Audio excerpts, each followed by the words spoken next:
NIM 2214-2012-004.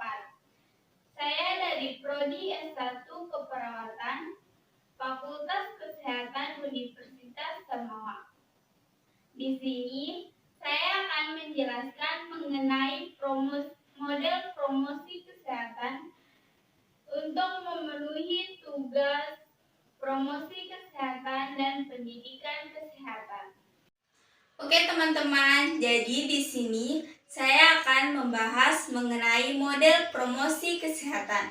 Tapi sebelum kita masuk ke dalam model promosi kesehatan, kita harus tahu dulu apa itu promosi kesehatan.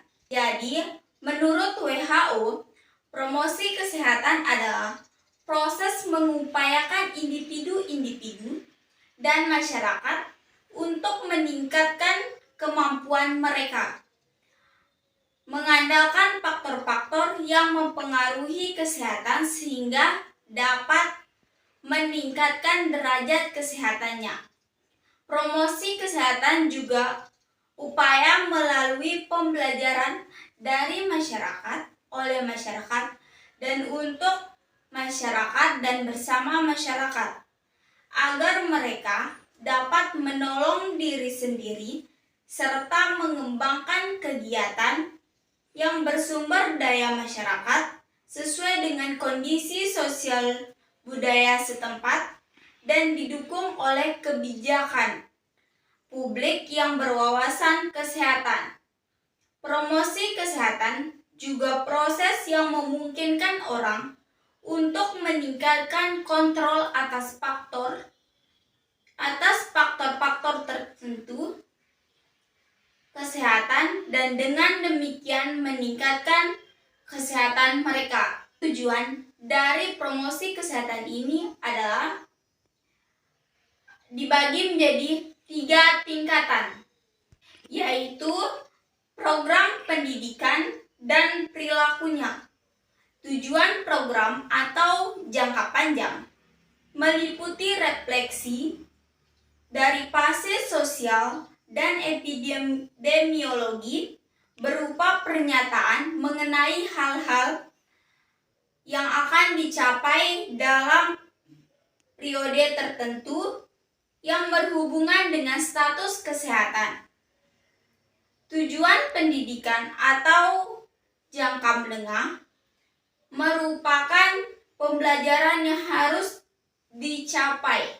Jadi, dalam model promosi kesehatan ini terbagi menjadi 4.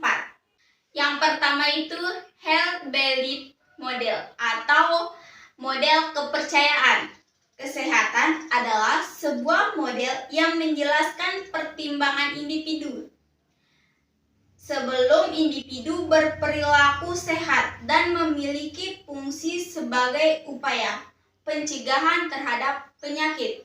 Dalam health belief model atau model kepercayaan ini terdapat beberapa poin. Yang pertama, sangat dekat dengan pendidikan kesehatan. Poin yang kedua, perilaku kesehatan merupakan fungsi dari pengetahuan maupun sikap. Poin yang ketiga, persepsi seseorang tentang kerentanan dan kemanjuran pengobatan mempengaruhi keputusan dalam perilaku kesehatan. Dan poin yang terakhir adalah model ini digunakan untuk menjelaskan kegagalan partisipasi masyarakat secara luas dalam program pencegahan dan deteksi penyakit. Menurut model kepercayaan kesehatan, perilaku ditentukan oleh apakah seseorang, yang pertama, percaya bahwa mereka rentan terhadap masalah kesehatan tertentu.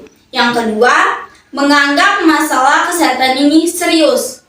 Yang ketiga, meyakinkan efektivitas, tujuan pengobatan, dan pencegahan. Yang keempat, tidak mahal. Yang kelima, menerima anjuran untuk mengambil tindakan kesehatan.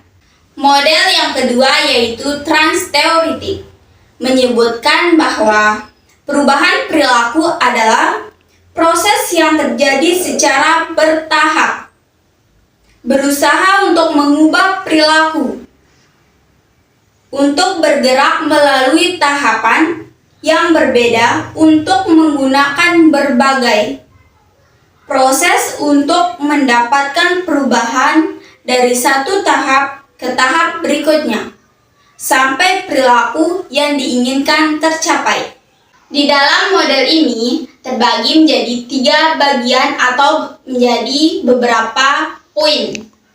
Yang pertama, asumsi dasar model ini adalah pada dasarnya seseorang tidak dapat mengubah perilaku dalam waktu yang singkat, terutama pada perilaku yang sudah menjadi kebiasaan. Yang kedua, pembentukan perilaku berfokus pada kemampuan individu dalam membuat keputusan atau berdasarkan teori daripada pengaruh sosial biologis. Yang ketiga, seseorang mempertimbangkan untung dan rugi pengubahan suatu perilaku sebelum melangkah dari satu tahap ke tahap berikutnya.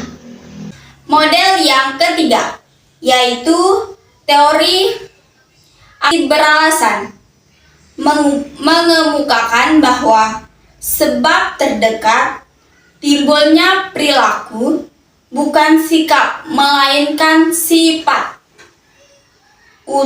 Timbulnya perilaku bukan sikap, melainkan niat. Untuk melaksanakan perilaku itu, niat merupakan pengambilan keputusan seseorang untuk melaksanakan suatu perilaku. Dalam model aksi beralasan ini terdapat beberapa poin, yaitu niat seseorang menentukan apakah sebuah perilaku dilaksanakan. Perilaku akan mengikuti niat, tidak akan pernah terjadi tanpa niat. Niat dipengaruhi sikap-sikap terhadap suatu perilaku, seperti apakah ia merasa sesuatu perilaku itu penting. Niat dipengaruhi sifat normatif.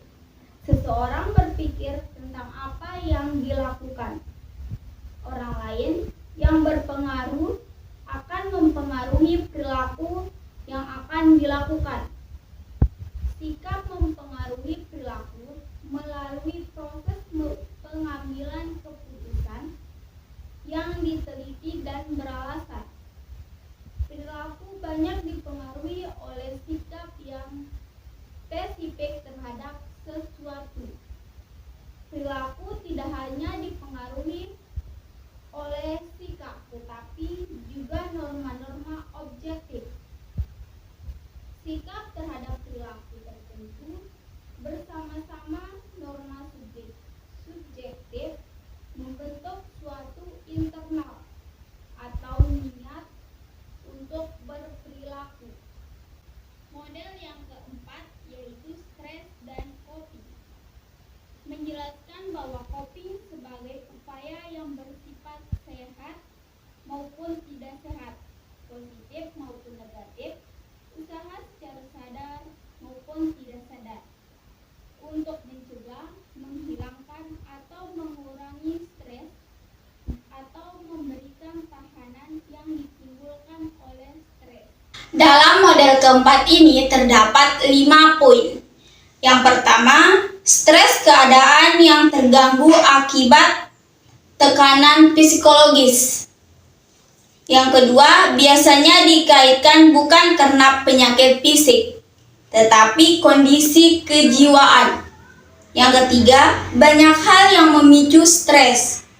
Di antaranya kesal, khawatir, keletihan, frustasi, tertekan, kesedihan, pekerjaan yang berlebihan, PMS, fokus berlebihan pada suatu hal, perasaan bingung, duka cita yang mendalam dan rasa takut.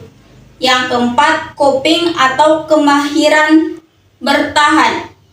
Menstabilkan faktor yang dapat membantu individu dalam mempertahankan adaptasi psikososial selama proses stres.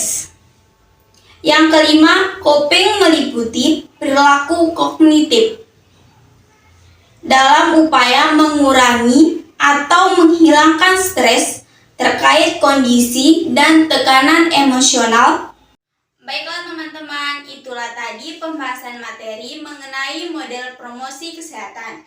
Semoga apa yang saya sampaikan dapat dipahami, dan bila ada salah kata maupun sikap, saya mohon maaf sebesar-besarnya. Terima kasih. Wassalamualaikum warahmatullahi wabarakatuh.